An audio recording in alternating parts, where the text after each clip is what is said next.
Alex. Hi, Sam. How's everything going with you two? Very well.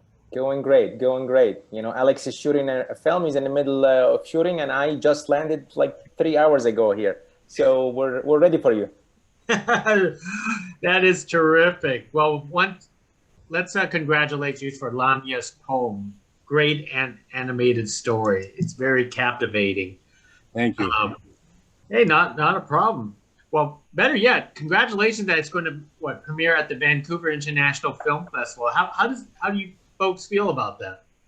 Well, we're pretty excited. We can't think of a better place for our North American premiere, so we're very happy. That is terrific. I'm so glad that a lot of people will get a chance to see this film, which is terrific. So yeah, especially working with Canadian partners. I mean, it's a Canadian co-production, and the animation studio is Canadian. The two leads are Canadian, so it's, as Alex said, like we couldn't find a better place to premiere it in North America than Vancouver, and with all the Canadian partners that we have. Yes.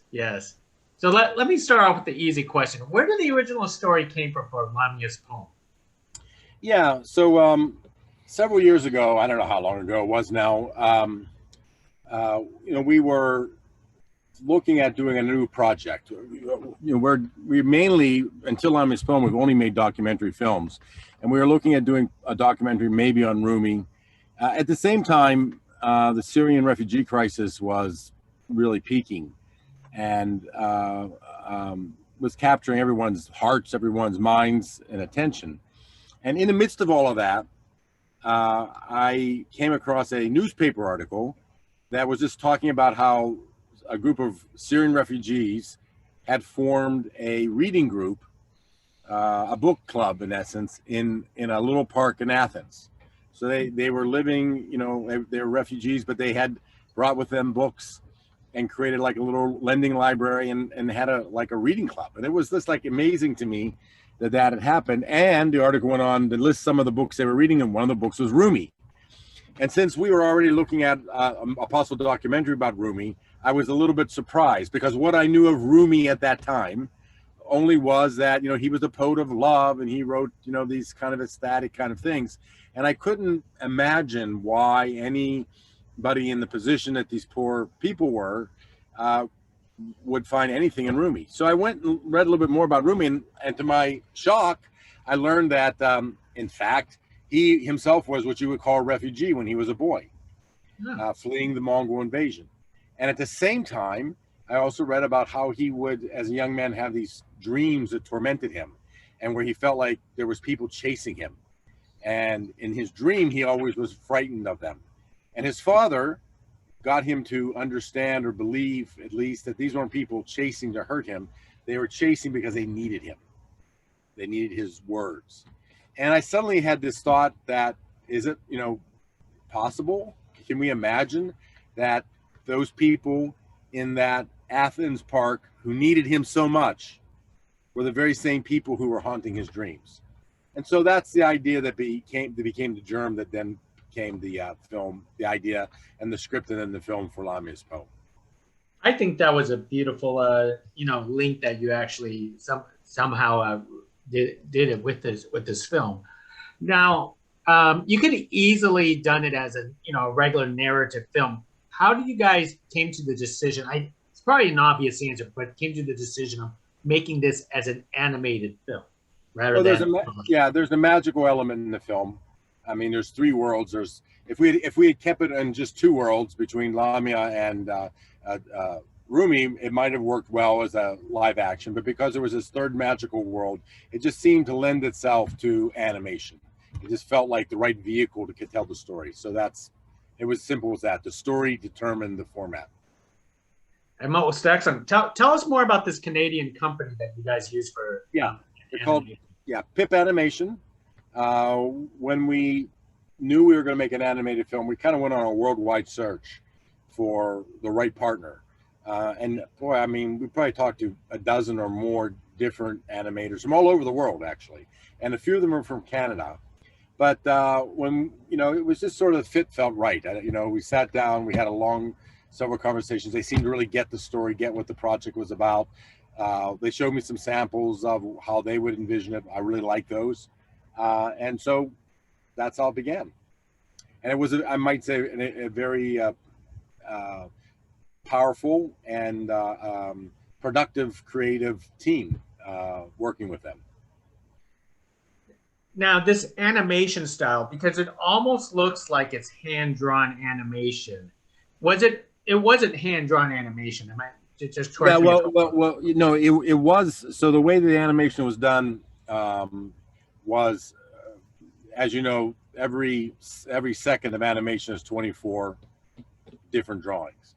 So what we typically did was the first drawing in the series was hand drawn. The last of the 24 in that second was hand drawn, and then through computer work, it filled in the middle parts. So it was. I mean, everything you see in the film is hand drawn. There's a few 3D elements that were added. The horse, moving vehicles, those were 3D elements added, but otherwise it was all hand drawn, with the help of a computer filling in the very, you know, as I said, the intervening cells between the first and the last cell in every second. Wow, most excellent. Could have fooled me. That's for sure. Tell us more about Rumi, because one of the things that, you know, being here, you know, a lot of us aren't familiar with, you know, Rumi's poems and so on. After watching this film, I was ready to go out and buy this book called Poet of Love, and not realizing that's not a real book. That's right. No, that's the made up book in our story. I mean, Rumi is probably the most read poet really in the world. He is the most read poet in America, according to the BBC, who did a story about him a few years ago, and he's that around the world. Why is he so popular? Is because he's this unique kind of writer who, because of his own personal experiences, and in the film itself, trying to give life to that, his poetry often starts at a place of despair and takes the reader to a place of hope, to a place of ecstasy even. And as many, rather than it be a poetry rooted in just sadness, or a poetry just rooted only in happiness, both kinds of poems having audiences and attracting people, but because it blends the two, people have come to it over the centuries and around the world for solace, for inspiration, and he's a bit of a mystical. His poetry allows you to bring a lot of your own. There's a lot of mystery in his poems, so allows you to bring a lot of your own sense, your own interpretations to things. And I think all those things combined is the reason why he's such a popular poet and speaks to so many people. So was this the fantasy element of the story? Was that from his poems, or is that from you? Yeah. So yeah, exactly. In fact, the entire story is kind of based on his poems. He has a poem, for example, about the snake that a snake charmer brings in, and a giant snake, it comes alive. Well, that's one of the central parts of the story that we tell. We use a number of his poems or his prose poems in the story.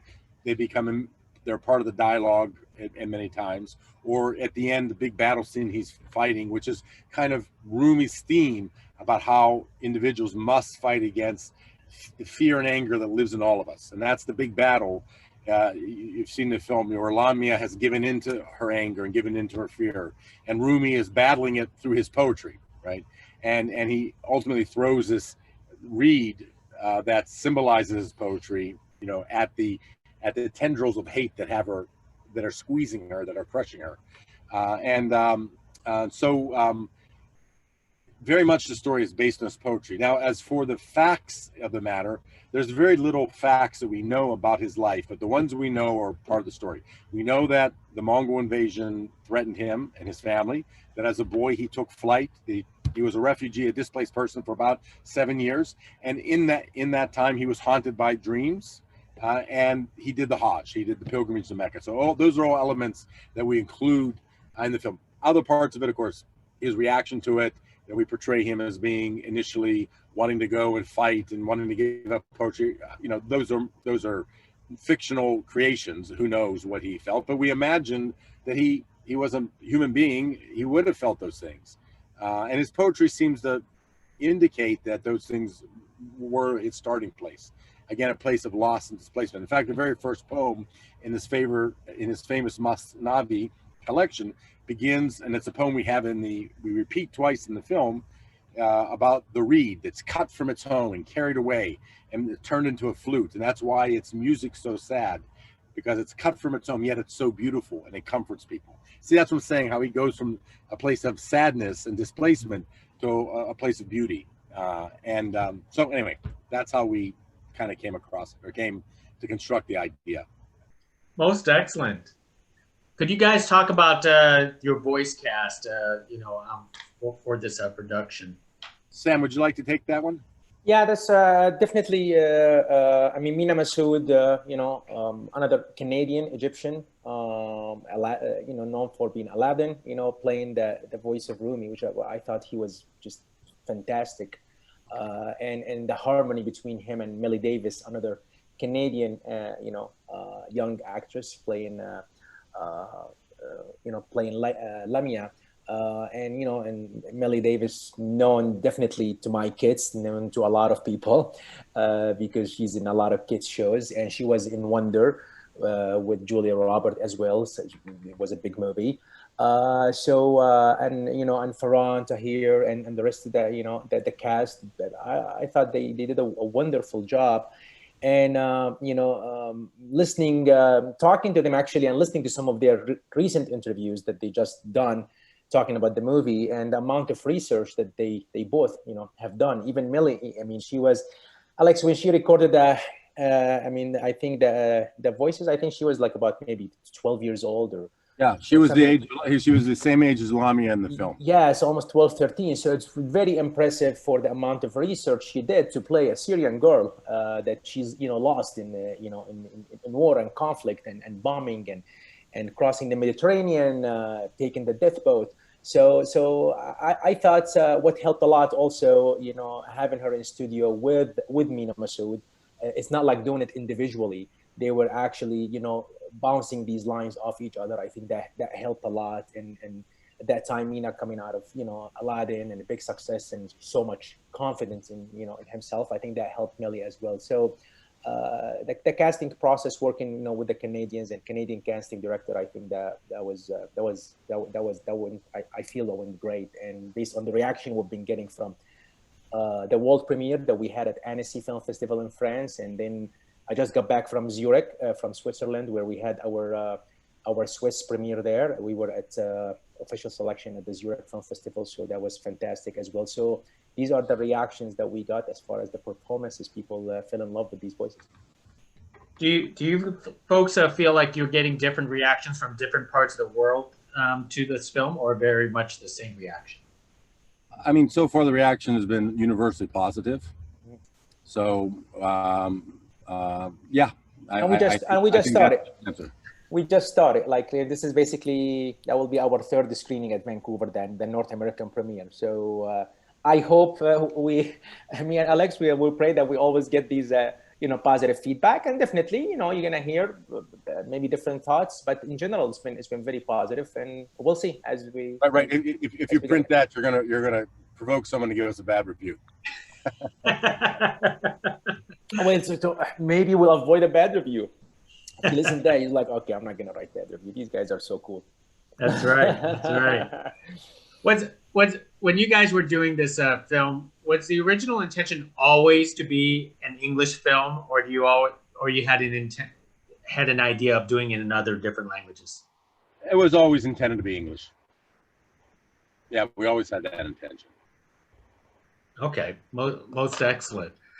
Well, let me wrap it up. Are you guys after Vancouver? You guys have more film festivals that you could actually tell us? Because I would love to tell people to watch this film somehow. People would be fascinating, because this is a film that that some people could actually relate to in current events today. Sure.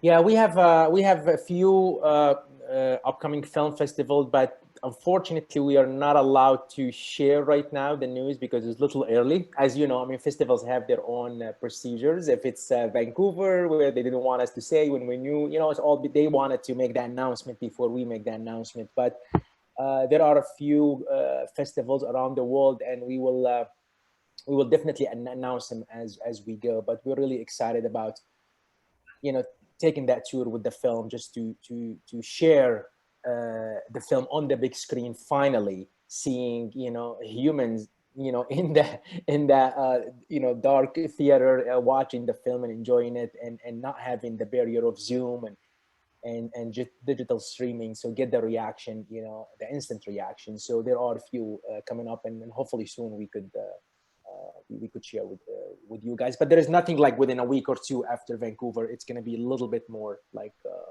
you know, I would say a month from Vancouver. So stay tuned. Stay tuned. Well, I'm crossing my fingers for distribution, so the world would actually see it. Thank you very much. But before I let you go, you guys are planning to do more movies like this, or more stories about Rumi? God willing. Well, we're planning on doing more animations. Sam and I are working on one right now. Sam, I don't know if you want to tell them what it is, or we'll just. But yes, yeah. The answer is yes. We have. You can tell the world we have other ones planned, and we're working hard on them.